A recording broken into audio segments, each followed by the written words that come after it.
Hello and welcome to our presentation on experiential learning, preparing students for the real world.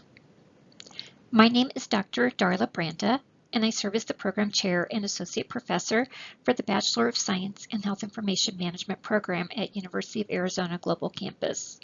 My colleague and co-presenter is Ms. Erica Young. Ms. Young serves as the Practicum Specialist for the Bisham and Master in Public Health programs at the university. We hope you will glean new insights about experiential learning in the context of open access universities during this presentation. Experiential learning is a wonderful opportunity for students to gain real-world experience prior to graduation. Yet, students who need this experience the most are less likely to have access to it. This places some students at a disadvantage when trying to enter the workforce.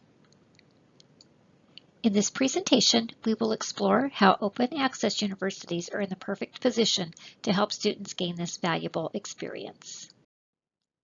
Experiential learning has many definitions. However, at the heart of every definition is that experiential learning is hands-on learning.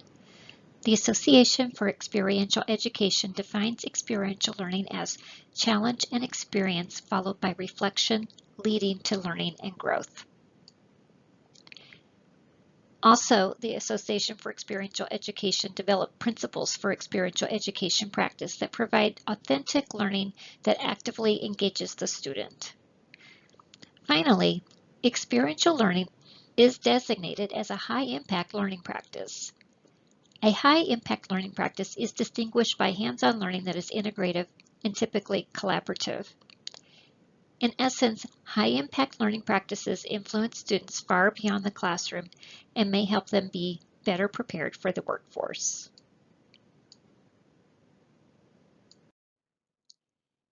Experiential learning is grounded in the experiential learning theory developed by David Kolb in 1984. This image depicts the experiential learning cycle. Students or learners process through 4 different phases of the learning cycle that include concrete experience, reflective operation, abstract conceptualism, and active implementation. Many researchers have noted that experiential learning gives students opportunities to gain real-world experience.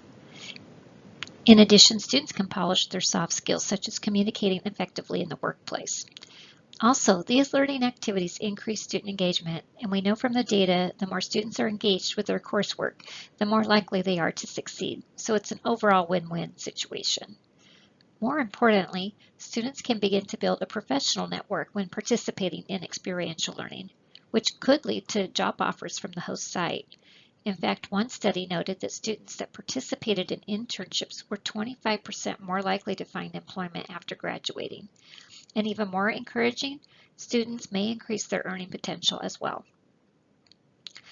Some academic programs require experiential learning in their degree plan. For example, the majority of health sciences or health-related programs require internships or some type of experiential learning.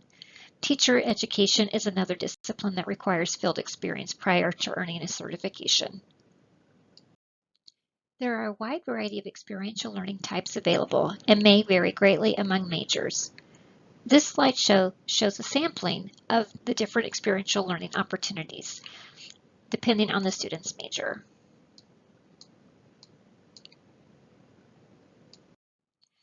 This slide depicts the guiding principles from the National Society of Experiential Education. As you can see, the entire point of experiential learning is to provide students with realistic, hands-on learning that is relevant to their chosen discipline. While there are many benefits to experiential learning, researchers have identified several barriers standing in the way of students obtaining this experience. The 3 main barriers include financial, institutional, and sociocultural. Financially speaking, students may need to work while going to school and just simply do not have the time to participate. Additionally, from a sociocultural perspective, students may not have a strong social or professional network. For example, in our Health Information Management program, students are required to find their own professional practice experience site. However, some students may not have any contacts in the healthcare field yet, Therefore, we keep a list of previous and potential sites so that our Practicum specialist, Erica, who you'll meet later in this presentation, can support students in finding a quality site for the professional practice experience. Institutional barriers may include lack of resources to support students in their search for internships and other activities. Also, students may be required to carry a heavy course load due to their academic program or major, and therefore they do not have the time for this experiential learning. This is true for my daughter, who's a music major. She has to take a very heavy course load, and she has a lot of additional rehearsals at night, and so she's not able to participate even though she would love to. And another obstacle are the stringent admission requirements on academic performance and service that are prevalent at closed access universities. Therefore, these students will not have access to experiential learning in this context. Consequently, these students will depend on us in open access universities for these types of experiences. Additional institutional challenges center on administrator and faculty time constraints. Researchers agree that the students who need these experiences the most typically do not even have the possibility. For this reason, it is imperative for open access universities to strategize ways to seek funding to support these learning experiences. Other barriers center on the degree of student preparation from an academic or soft skills perspective. Additionally, students may lack awareness of these experiential learning opportunities. If these are not communicated to them during the advising process, or they may not fully understand the purpose and importance, or they could be concerned about delaying their degree completion if they take the time to participate. Finally, there are a lack of opportunities in some geographic locations, and internships in particular may be quite competitive. There are additional barriers for our adult learners. Adult learners more commonly attend open access universities and online programs because they provide the flexibility that they need. Planning and completing an experiential learning experience requires time and dedication, which is difficult to find for adult learners. Most of these students have full-time jobs and a lot of other obligations. So taking the time off to plan for this can be a hurdle for them.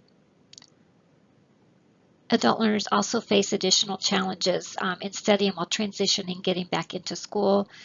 Many have had a long gap in their educational history, so all of these factors can contribute to making this a difficult process for them to navigate.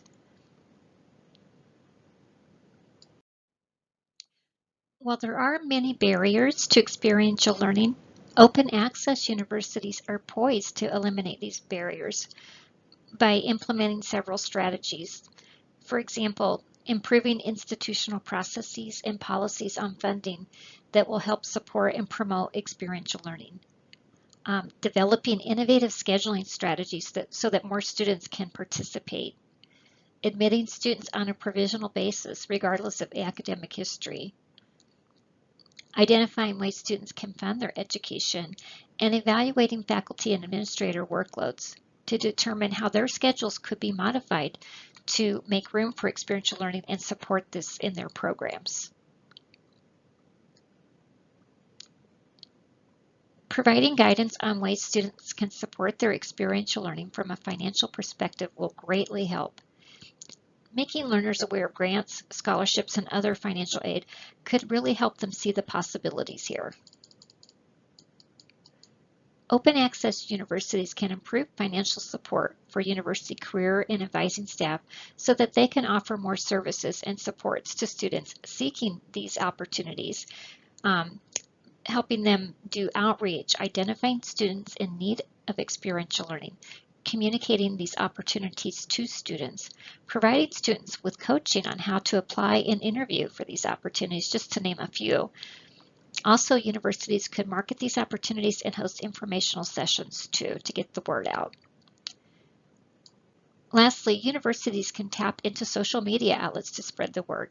Including partners from sponsoring organizations could also greatly benefit students as well. Chances are the learners simply may not know where to begin. On this slide, we would like to explore some ways to create opportunities for our adult learners. There are many options available, but we just are going to focus on a couple here. First of all, we could customize these traditional learning opportunities to meet the needs of our adult learners. This is one way that we can help. For example, perhaps an internship site is open beyond regular business hours and would be willing to host a student during the evening and weekend hours. Another way is that universities can help adult learners by finding sites that are willing to host students virtually. For example, in our Bachelor of Science in Health Information Management program, many of our students are able to complete their professional practice experience virtually. They are able to attend meetings via Zoom or contacts that are closely supervised by a preceptor. This works well for our field because a lot of our work is completed remotely now, so this may not always be possible for some disciplines, but it's certainly worth asking. At this point in time, I will hand over the presentation to Ms. Erica Young, and she will walk you through the process that we follow for finding sites and placing students at the University of Arizona Global Campus. Thank you. Thank you, Dr. Branda. Here at UAGC, there's 2 programs that incorporate an experiential learning component, which I'm the Practicum coordinator for. Dr. Branda's program, the Bachelor's of Science in Health Information Management, and Dr. Holmes' program, the Master's of Public Health. Both programs' experiential learnings differ, of course, in their requirements and their details, but they follow much of the same general outline for both the preparation and the execution, which I wanted to share with you today. Both programs provide students resources in a course shell that's called the Practicum Resource Center.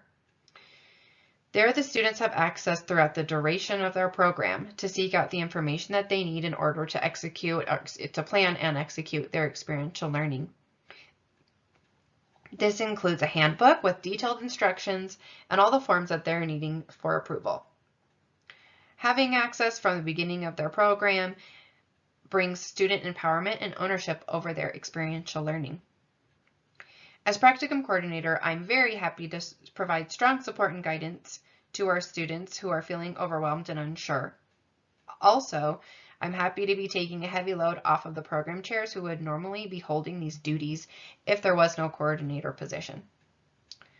Now, ultimately, students are responsible for finding an organization to host them. There's quite a bit of freedom given to the students and where they can seek an experiential learning opportunity, meeting them where they're at in their professional life. Their projects typically are tailored to their interests and skill level, making it a very unique and beneficial experience for each student. As we mentioned previously, we try to assist students in finding a remote option if they're having trouble finding a preceptor in site. This can greatly assist our students who are struggling. However, most of our students do find a site themselves, and being an online institution with our students spread across the country, most are finding a different site and preceptor. So this means a new affiliation agreement per site, which is a large part of my duties as a Practicum coordinator, contracts between each party and coordinating that. Sometimes it can be a longer process, a couple of months, so we stress to our students to begin their planning early to ensure that this doesn't delay their experiential learning. Once the affiliation agreement is secured, then the preceptor and student plans their details of the projects. They have to be documented and approved by the program chair and ensure all parties sign off on the expectations and deliverables. This ensures that the student has a successful experience. Then lastly, UAGC requires a criminal background check at this time for students, and they also will have to meet any requirements for their onboarding from their hosting site. This can be a long list of items, so it's very important that they understand that's a possibility and to be prepared for. Possibly it could be drug testing, a health examination, records of their vaccines, among others. So overall, with many components, preparing for an experiential learning can be overwhelming to students at times. So having clear instructions, along with strong guidance and support, will help them with reaching approval of their experiential learning so they can get started. While completing their experiential learning, students are to log their time each week. Having their preceptor approve of the time and then submitting to the Practicum coordinator provides student accountability. Now with the Masters of Public Health program, students are to complete evaluations as checkpoints throughout the practicum. Both programs have evaluations at the conclusion. Students are evaluating their overall experience, as well as different components demonstrating the quality of projects, challenges, their preceptor, and site. Preceptors also evaluate the student's performance as well. Both programs have assignments that follow the conclusion of their experiential learning to demonstrate what they've learned and gained. With the Bishop program, this is their final written assignment in their last class of the program. A fantastic way to end the degree with how they applied their knowledge firsthand. With the Masters of Public Health program, they require the students to present a PowerPoint presentation remotely to a small group of faculty members and the program chair, then followed by a written report. This is an excellent public speaking opportunity for students, showcasing their hard work in their practicum. As an open access university with students facing barriers, we're always looking for ways to improve on our process and helping our students. Remote opportunities, as we've mentioned, is one that we are continuously working on. As a practicum coordinator, it's essential that I'm building lasting relationships with our preceptors so that they'll likely want to host future students. And I'm thrilled to report that in Dr. Branda's program, this year we've tripled the number of returning preceptors, which has provided so many more students with these opportunities. It's also really comforting to be able to offer these options with preceptors we've worked with before, knowing that they provide a high quality experience. Also, I wanted to highlight that with the Masters of Public Health program, their experiential learning, called the Practicum, requires a student to have a faculty advisor who serves as their mentor throughout the practicum planning and execution. They have a one-on-one partnership with this experienced public health professional, which truly helps in guiding them in their projects to ensure that this will help them in their future public health career. Another way that we help our students is with intentional communication and messaging. We urge our students to begin planning early, so we have multiple ways of reaching out to ensure they receive that message.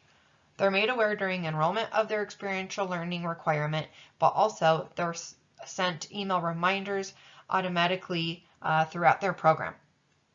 Then we've also embedded reminders in some of their courses as well. There's also a couple of assignments that were sprinkled in the courses early on in the program to ensure that they're understanding the experiential learning requirement and to beginning to identify potential hosting sites. This exposes and motivates those students who haven't already taken their own initiative on planning. Now, looking forward, we have future plans to further leverage UAGC's opportunities when it comes to students' experiential learning. One item on the 2024 agenda is to collaborate with the Career Center on ways to assist our students. Perhaps that might be some links in the Practicum Resource Center to the Career Center in helping with their resume and seeing job postings, which might include experiential learning opportunities. Finally, we're updating and creating new videos for the Practicum Resource Center that will also help inspire our students and provide further support and guidance and answer general questions on the process. I'm very excited to see what comes of these future updates for 2024.